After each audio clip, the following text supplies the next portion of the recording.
vocês falando do relevo, clima, vegetação do Brasil.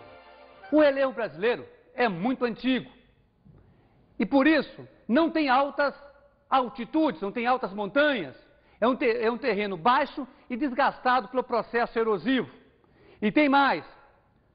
Boa parte do território brasileiro, do terreno brasileiro, do relevo brasileiro, é formado de bacias sedimentares. E mais um detalhe. No Brasil, nós iremos observar a ausência de dobramentos modernos. O que são dobramentos modernos? Ah, já explico. Dobramentos modernos, pessoal, quando ocorre num determinado território, quando é ainda de formação geológica recente, vai aparecer grandes montanhas, grandes cadeias de montanhas. Quer ver um exemplo? A Cordilheira dos Andes, não é verdade? Bom, para estudarmos o relevo brasileiro, é importante que a gente discuta o seguinte, que ele não é uniforme, tem as suas particularidades. Por isso, é importante, para a gente detalhar isso de forma didática, dividi-lo da seguinte forma. Então, com vocês, grandes unidades do relevo brasileiro. Mas antes, pessoal, é mister esclarecer um aspecto. Vejam, o relevo brasileiro é composto basicamente de planaltos e planícies. Planaltos compõem basicamente 65% do território brasileiro. O restante, 35%, é de planícies. Para a gente ver isso melhor, é importante que nós olhamos ao mapa, tá certo? Vamos dar uma olhada? Então me acompanha, pessoal. Olha, esse aqui é o mapa de relevo do Brasil. Temos aqui, na cor vermelha, Planalto das Guianas, que separa o Brasil das Guianas e da Venezuela. Esse é o limite natural de divisão. Temos aqui o Planalto Brasileiro, que compõe uma grande área, por isso é 65%. E o restante, dos 35%, está aqui, ó, a planície amazônica, a planície do Pantanal e a planície costeira. Pessoal, vamos esmiuçar essa questão? Vamos falar do Planalto das Guianas, primeiramente? Olha, ele está aqui, ó, essa parte vermelha aqui. Então, veja, esse território, essa área é composto, basicamente, no ponto de vista geológico, de rochas cristalinas, muito antigas. Por isso a região aqui é de grande exploração mineral. A rigor, no ponto de vista morfológico, nós podemos dividir o Planalto das Guianas em duas subunidades. Me acompanhem. Nessa região aqui, ó, percebam, que faz fronteira com a planície amazônica, ao norte da planície amazônica, nós temos uma região aqui que é chamado de Planalto Norte-Amazônico. Essa é uma região relativamente baixa. Corresponde aqui a importantes platôs. Uma região, então, como eu disse para vocês, relativamente baixa. Mais ao norte aqui, em cima, nós temos a parte mais alta, a região serrana do Planalto das Guianas. É aqui que vai aparecer algumas serras importantes, aliás, as mais altas do Brasil. Temos aqui a Serra do Imeri, a Serra do Tumucumaque, a Serra do Paranhima e tantas outras, de boa extensão e razoável altitude. Para vocês terem uma ideia, o Pico da Neblina, já ouviram falar, né? Fica aqui nessa região.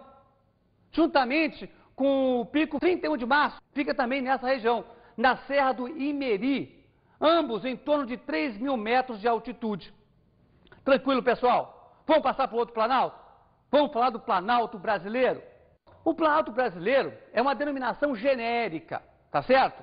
Ele tem uma subdivisão. Acompanhem-me aqui no mapa para vocês perceberem. Temos aqui o Planalto Central, que faz parte do Planalto Brasileiro, tá certo? O Planalto Atlântico, fica nessa região aqui. E o Planalto Meridional, aqui em direção ao sul do Brasil. Bom, vamos comentar um pouquinho de cada um deles. Vamos começar pelo Planalto Atlântico. Então veja, pessoal, o Planalto Atlântico, ele vem daqui, ó, da região onde é mais ou menos o Rio Grande do Norte, e vai até toda a região sul. É um planalto bastante extenso. Também, no ponto de vista geológico, é composto de rochas cristalinas, de baixas e médias altitudes, não vamos esquecer disso. nesse tipo de rocha, nós vamos encontrar uma boa possibilidade de exploração mineral. Aqui, uma grande, importante exploração é de granito e gneiss. Vocês já ouviram falar, eu tenho certeza. Me acompanhe. Olha, dependendo da região aqui, vamos pegar essa região aqui próxima à Bahia, sul da Bahia. Aqui ela recebe uma denominação específica em cada região. Por quê? Então vejam, aqui nessa região nós temos um tipo de serra pontiaguda, certo? Em geografia ela recebe uma denominação muito particular, chamada mares de morro, tá certo? Olha, mais aqui na região, em direção ao sul, ela recebe uma denominação também específica, é a Serra do Mar. Outras serras importantes nós temos aqui, a Serra da Mantiqueira, por exemplo. E tem outra coisa, nessa região aparecem algumas serras com o seu ápice abaulado, achatado. A denominação que isso recebe é chapadas. Nós temos aqui, por exemplo, a Chapada Diamantina, uma região importante, você já deve ter ouvido falar. A Chapada do Araripe, aqui em cima, na região do Nordeste, certo? Bom, pessoal, essa é uma região muito importante do ponto de vista geológico. Olha, eu queria falar também de uma outra coisa, de uma outra serra mais aqui embaixo, Serra da Borborema, também está presente nessa região do Planalto Atlântico. Bom, dá para esgotar o Planalto Atlântico por aí mesmo. Vamos avançando? Vamos falar agora do Planalto Meridional. O Planalto Meridional está localizado nessa região, como vocês estão observando, e tem uma particularidade. Está no ponto de vista geológico. Aqui as serras não são de origem cristalina, hein? Vão ficar atentos, pessoal. Aqui há a presença de sedimentos e também de resquícios de vulcanismo. Por isso que o solo nessa região aqui é de excelente qualidade. A rigor, nós podemos dividir o Planalto Meridional em duas partes. A primeira, mais aqui, ó, nessa região, exatamente aqui, norte do Paraná, oeste de São Paulo. Aqui vai aparecer o Planalto Arenito-Basáltico, que vai dar origem na Terra Roxa. Aqui que tem a Terra Roxa, solos excelentes para a agricultura. Vocês já ouviram falar, não é mesmo? Tenho certeza, tenho certeza.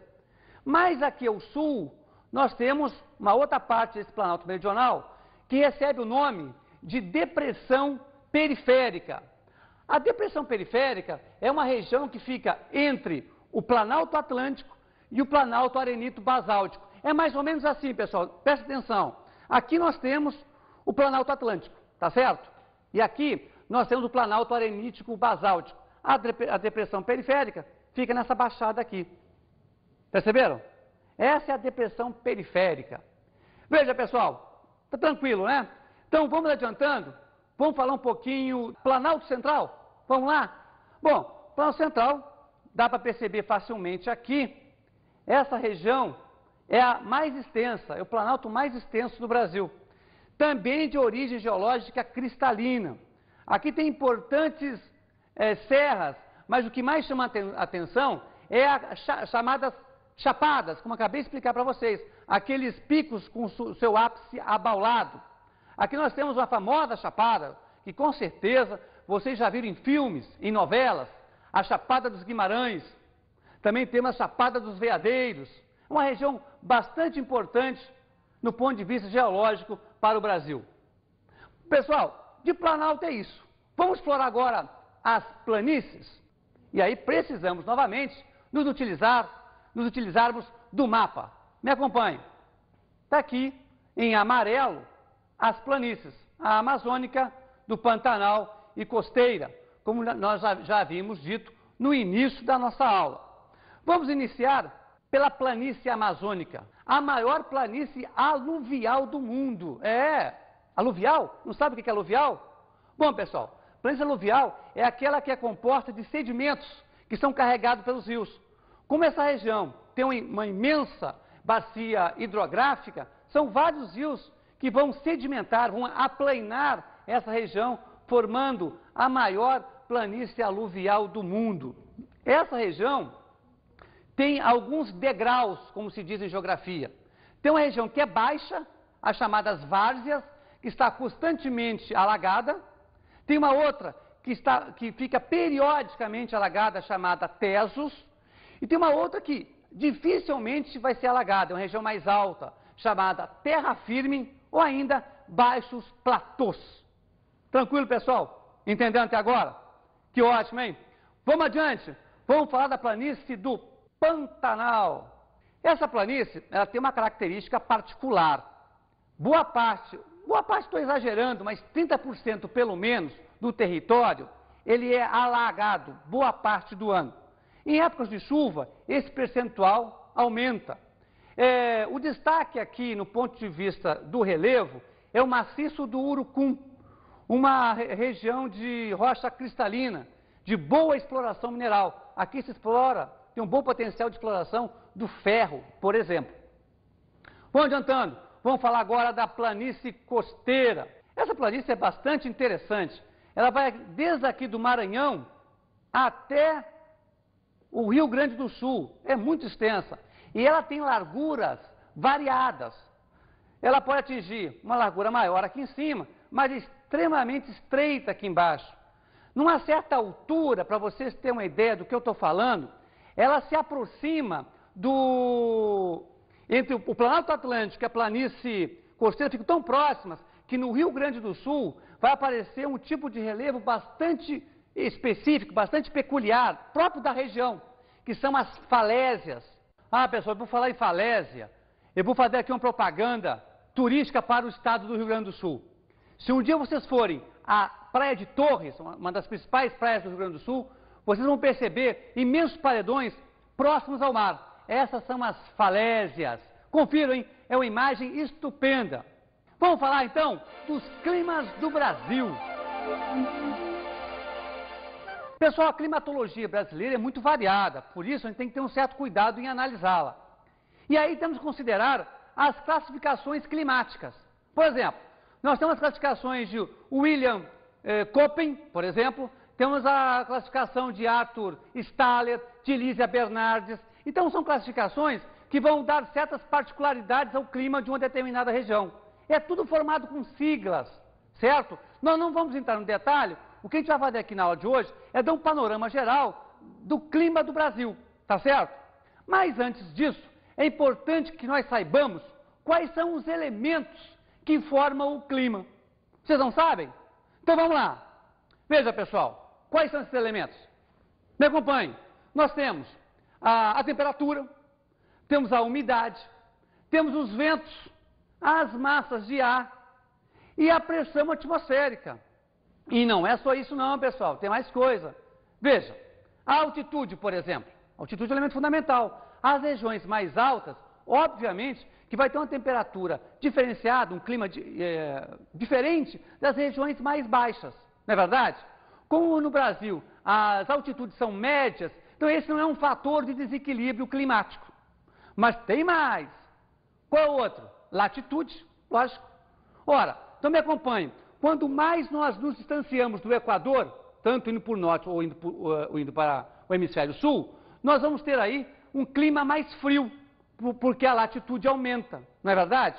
Quanto mais nos aproximamos do Equador, nós vamos ter um clima mais quente, tá certo? As latitudes vão baixando até chegar a zero.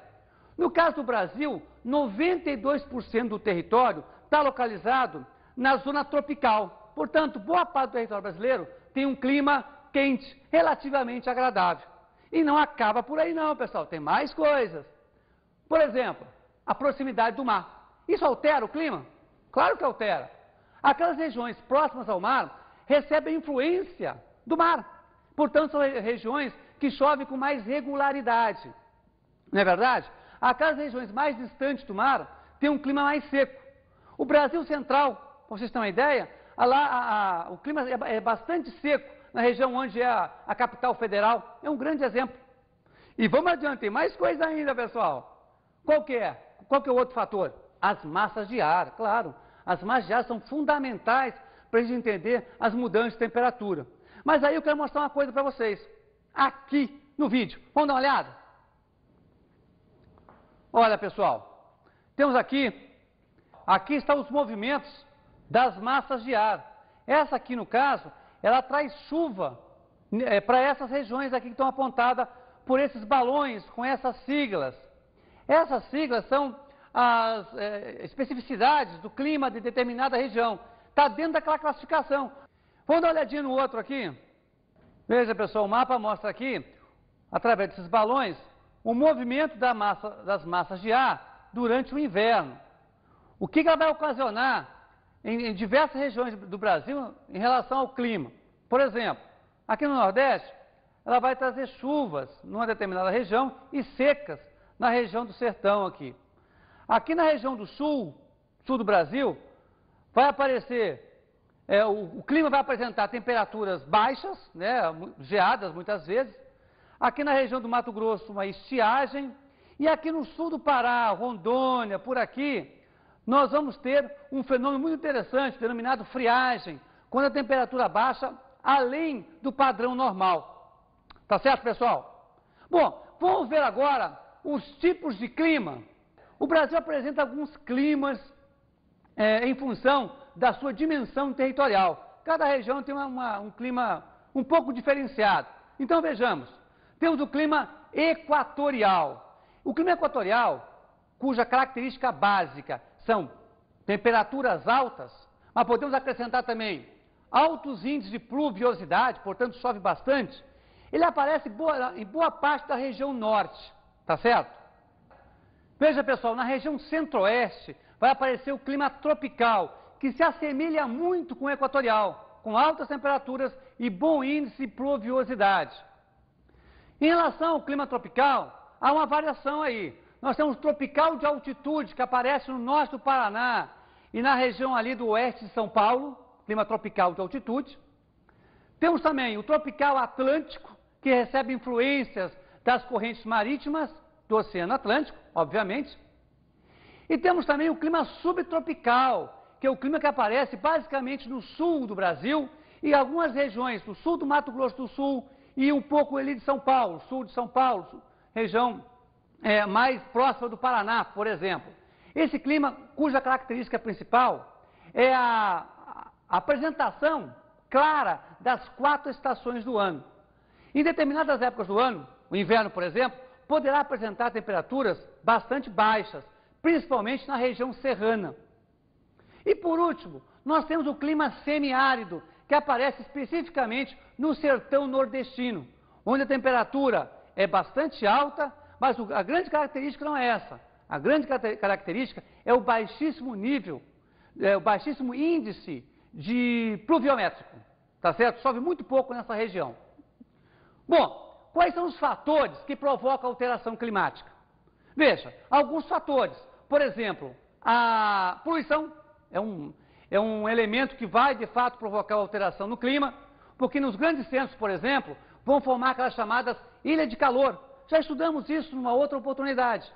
As cidades ficam abafadas, impede a circulação do ar e a temperatura se altera de forma artificial.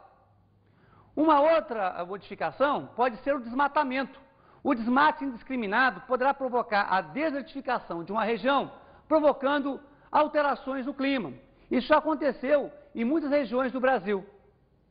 E não podemos esquecer de um fenômeno muito curioso, o El Niño, que no Brasil ele vai fazer com que as temperaturas do sul baixem bastante e ainda chova com grande intensidade, além de trazer intensas secas para a região do Nordeste.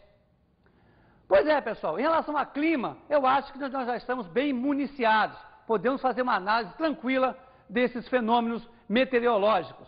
Agora vamos falar um pouquinho de vegetação. Então, com vocês, vegetação brasileira. Pessoal, agora vamos conversar um pouquinho sobre a flora brasileira, sobre os domínios vegetais, ou seja, sobre as formações vegetais brasileiras. Então, vamos começar primeiro pela maior delas, pela mais exuberante, a floresta amazônica. Veja, pessoal, essa floresta é latifoliada. Latifoliada? O que seria isso? Pessoal, são árvores de folhas grandes, é uma característica dessa floresta. Outras características é a exuberância, a variedade imensa de espécies, muitas ainda não catalogadas, e ela tem essa exuberância muito em função das condições climáticas. O clima lá qual que é mesmo? Isso, equatorial, exatamente. Mas os solos dessa região são pobres. À primeira vista isso não nos parece, mas é verdade, os solos amazônicos são bastante pobres. O que alimenta essa vegetação é o seu ecossistema, que vai constantemente renovando. Se porventura nós provocarmos o desmatamento nessa região, muitas árvores vão cair com um empurrão, para vocês terem uma ideia. Estou exagerando um pouco, mas só para vocês terem uma ideia da tamanha fragilidade desse ecossistema. Olha, temos um outro tipo de vegetação que se assemelha também um pouco à floresta amazônica, que é a floresta tropical. A floresta tropical, ela vai aparecer na região sul-sudeste. É aquela vegetação, aquelas florestas que o Pedro Álvares Cabral se deparou quando ele chegou aqui em 1500, que cobre quase todo o litoral brasileiro e recebe uma denominação específica dependendo da região. Por exemplo, aqui na região sul, nós temos aí a chamada Mata Atlântica. A Mata Atlântica é uma floresta tropical, certo? A região próxima dos rios, temos as matas galerias, é uma denominação específica. Veja, essa floresta já foi, com o passar dos anos, bastante devastada, em função da riqueza de sua madeira. Por isso que hoje há um certo controle por parte do governo. Mas os danos causados no passado são irreversíveis. Uma outra variação da floresta tropical é a floresta latifoliada tropical. Boa parte dessas matas estão localizadas na região do Nordeste, indo em direção ao sul do país. Parte da Mata Atlântica também, né? Temos aí uma outra vegetação dessa região, que é a Mata dos Cocais, que é uma região forrada de palmeiras, que pega a região do Piauí e do Maranhão. No Paraná, dentro ali, fazendo parte da Mata Atlântica, nós temos a Mata das Araucárias, que é uma especificidade da região, cujo símbolo maior é o pinheiro do Paraná, né? Vocês devem conhecer. Além disso, nós vamos ter também uma vegetação campestre. Essa vegetação campestre é composta de gramíneas, o que nós chamaríamos lá na América do Norte de pradarias, aquela vegetação rasteira. No caso dos campos, os campos são um tipo de pradaria, os campos podem ser divididos em duas partes, basicamente, né? Em dois tipos, para ser mais claro. Temos os campos limpos, que é aquelas gramíneas que nós encontramos nos pampas do Rio Grande do Sul, muito utilizado para a pecuária. E temos também os campos sujos, que é aquela vegetação onde nós encontramos alguns arbustos, portanto, entremeada de arbustos, daí a denominação sujo. Isso aparece na região do Brasil Central, temos na região da Ilha do Marajó, no Pará, são alguns exemplos. Veja, pessoal, agora tem aquela vegetação que não se enquadra em nenhuma dessa classificação. Por isso nós chamamos de formações heterogêneas, ou seja, aquela vegetação que tem característica muito particular. Quer ver um exemplo? O cerrado. O cerrado é um tipo de savana, semelhantes àquelas que tem na África, só que com algumas particularidades. Ela se caracteriza por ter árvores de pequeno porte, com seus troncos retorcidos e um capinzal. Essa é uma vegetação típica do centro-oeste brasileiro. Você vai encontrar isso muito na região de Goiás, por exemplo. No Nordeste, uma outra vegetação com características muito particulares, que é a caatinga, uma vegetação típica do sertão nordestino, da região do polígono das secas. Qual é a característica básica dessa vegetação? Bom, é a presença do cactus com as suas variedades, como por exemplo o mandacaru, o xique-xique, são tipos de cactos. É uma vegetação pouco útil à população humana, ao homem, mas muito útil aos animais em época de seca, é muito utilizado na alimentação do gado, por exemplo. Olha, pessoal, lá no oeste, mais ou menos, sudoeste do Mato Grosso, nós vamos encontrar uma vegetação exuberante, talvez única no mundo, que é o Complexo do Pantanal. Uma vegetação extremamente variada, com características muito interessantes. Boa parte dela fica alagada num determinado período do ano. E ali tem uma flora e uma fauna fantástica, vale a pena conhecer. É uma vegetação típica do Brasil. Um outro tipo são as formações litorâneas, aquela vegetação típica do litoral, que vocês devem conhecer, principalmente aqueles que frequentam com uma certa assiduidade as praias do litoral brasileiro. E temos ainda nessa região os chamados manguezais. Essa é uma região que está sendo bastante deteriorada pela ação humana, mas é uma vegetação muito característica do litoral e a população litorânea se utiliza bastante dos manguezais como exploração econômica. É ali que ele extrai, por exemplo, o caranguejo. Então é uma vegetação muito importante para a população do litoral brasileiro. Bom, pessoal, eu acho que nós já tivemos um panorama geral dos aspectos físicos, notadamente do relevo, do clima e da vegetação do Brasil. Tem muita coisa ainda a estudar.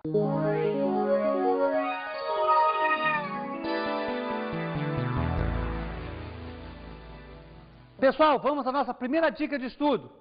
Fazer um quadro estabelecendo as relações entre relevo, clima e vegetação.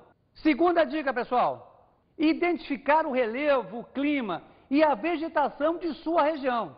Pessoal, vamos à última dica. Fazer uma colagem com os tipos de vegetação apresentadas na aula.